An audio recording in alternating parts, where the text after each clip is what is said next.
Magandang araw. Ito ang araw-araw na pagbasa at pagninilay mula sa Ebanghelyo ni San Mateo.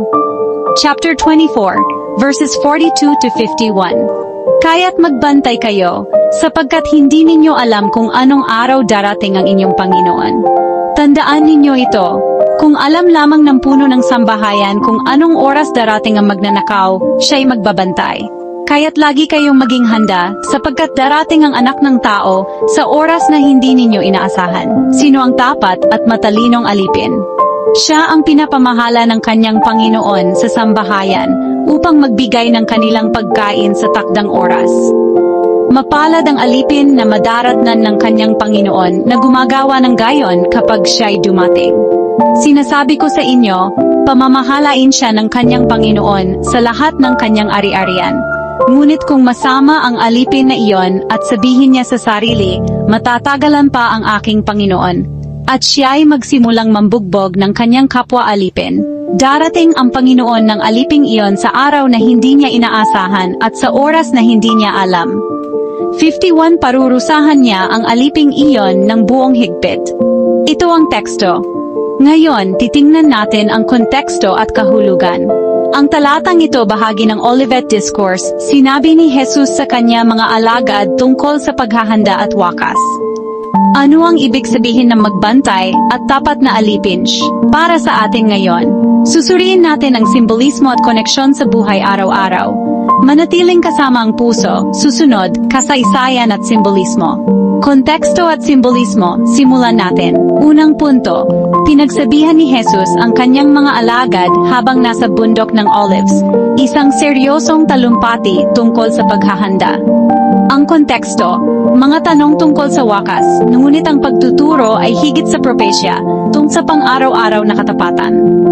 Ang alipin dito ay hindi lamang pagsisilbi, kundi pagiging tagapamahala, steward na may responsibilidad at pananagutan. Tapat na serbisyo, pagbibigay na may pagmamahal at sa takdang oras, hindi dahil may nakatingin, kundi dahil may pananagutan sa Diyos at sa kapwa. Ang magbantay simbolo ng pagising, alerto sa espiritu, hindi takot, kundi pagiging handa at mapanagutan. Sa kultura natin, pagbantay maaring pagiging mapagkumbaba sa gawain at dalisay sa pananampalataya sa gitna ng abala. Ang tawag na anak ng tao nagpapahiwatig ng pagkaugnay sa sangkatauhan at autoridad ni Jesus sa paghuhukom at pagliligtas. Huwag isipin na paghahanda lamang nangangahulugang disiplina. Kasama rito ang pagkawanggawa, kapatawaran at pagmamahal. May malinaw na contrast. Ang tapat na alipin ay pinagkakatiwalaan. Ang masamang alipin ay nagtuturol at nagpapabaya. Ang parusa sa teksto nagbibigay diin sa seryosong responsibilidad. Hindi ito simpleng takot, kundi paalala ng pananagutan. Sa modernong buhay, ang paghahanda kikita sa araw-araw na katapatan.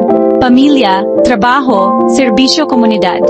Ito ang konkretong bunga ng pagiging tapat, maliit na gawa na nagpapakita ng pagmamahal kay Kristo. Ngayon, pagnilayan natin kung paano ito isa sa buhay sa ating araw-araw.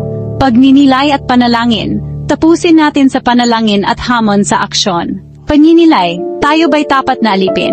Naglilingkod ba tayo ng may pagmamahal kahit walang nakakakita? Isipin ang maliliit na paraan, oras para sa pamilya, pagtulong sa kapitbahay, pagpapatawad sa nagkasala. Una, maging tapat sa tungkulin sa trabaho o pag-aaral. Pangalawa, maglingkod sa kapwa nang hindi naghahanap ng papuri. Pangatlo, linangin ang panalangin at pananampalataya sa tahanan. Huwag hayaang ang abala o kasalanan ng mamuno. Magbantay tayo sa pamamagitan ng pagmamahal at katapatan. Ang tunay na paghahanda ay bunga ng buhay na may pananampalataya at gawa ng pag-ibig. Ang Kabanata 24 ay kilala bilang Olivet Discourse o ang mga huling aral ni Jesus bago ang kanyang pasyon at kamatayan. Nagtuturo siya tungkol sa mga huling araw, mga tanda ng kanyang pagbabalik, at ang kahalagahan ng pagiging laging handa. Sa kultura ng mga Judyo, ang isang alipin ay hindi lamang taga-serbisyo, kundi pinagkakatiwalaan din ng kanyang amo ng mamahalagang responsibilidad. Ang paglalarawan ng magnanakaw sa gabi ay nagpapakita ng biglaang pagdating. Walang pasabi, walang palatandaan, basta darating na lamang. Pagninilay tungkol sa pagbabala ng pagbabantay, magbantay kayo, Hindi ito literal na pagbabantay lang, kundi espiritual na paghahanda. Hindi natin alam ang araw ng kamatayan o pagbabalik ni Kristo, kaya't hindi tayo dapat magpakampante. Ang tapat at matalinong alipin. Ipinapakita dito na ang tunay na pagsunod sa Diyos ay nakikita sa araw-araw na gawain. Ang pagpapakain sa sambahayan ay tanda ng pag-aalaga sa kapwa. Mapalad ang tapat na lingkod dahil sa kanyang katapatan, pinamahalaan pa siya sa higit na kayamanan. Sino ang masamang alipin? Ang masamang alipin ay ang nagpapabaya dahil iniisip niyang matatagalan pa ang pagbabalik ng kanyang amo.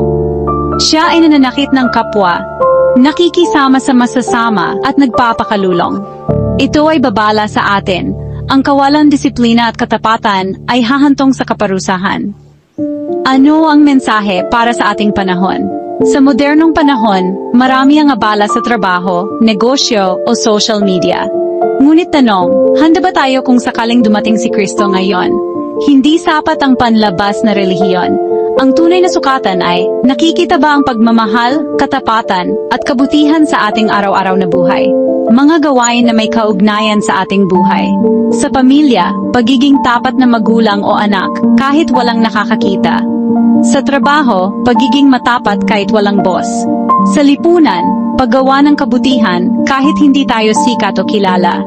Ang pagbabalik ni Kristo ay hindi dapat katakutan kundi kagalakan kung tayo ay namumuhay ng tapat. Mga kapatid, ang mensahe ng Ebanghelyo ay malinaw. Ang buhay ay hindi tungkol sa paghula kung kailan darating ang wakas, kundi sa pamumuhay ng handa anumang oras.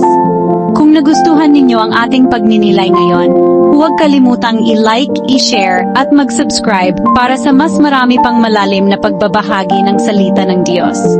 Panalangin, Amang makapangyarihan, salamat po sa paalala ng inyong anak na si Jesus na kami laging maging handa. Turuan ninyo po kaming mamuhay ng may pananampalataya, katapatan, at pagmamahal. Huwag nawa kaming maligaw ng kasamaan o katamaran, kundi maging matapat na lingkod na handang tumugon sa aming tungkulin araw-araw.